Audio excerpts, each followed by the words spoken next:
Здравейте, мили деца! Аз съм вашата приятелка Барби. Знаете ли приказката за Синдерела? Да. О, браво! О май гад, аз трябва да говоря на английски. Нищо, с тази приказка ще я направим на български. Едно време имало едно красиво момиченце, което искало да отиде на бала на принца. Кой принц? Кой принц? На твоя бал. О, окей.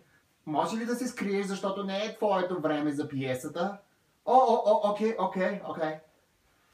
И така, тази малка момиченце искало да отиде на бала при принца и нейната вълшебна приятелка и подарила много красива рокля.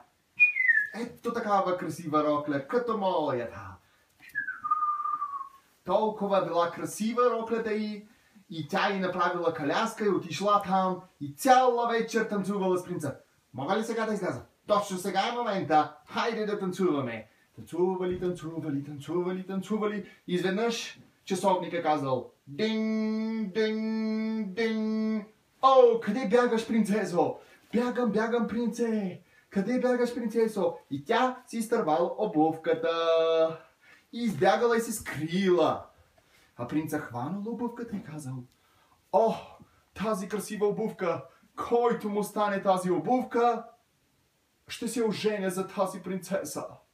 И така, мили деца, нали знаете, че всички търсили после принцесата или малката красавица, която се казвала Синдерела. Но тя била толкова бръсна и така я криели, че никой не можел да я намери. Но в последния момент великият помощник на царя намерил принцесата. А през това време принца правил лицеви опори. Хе-хе, аз съм силен. Окей, това не беше част от пиесата. Окей. И той се скрил. И така, и накрая те се оженили и заживели щастливо. Хе-хе-хе. И приказката свършва така.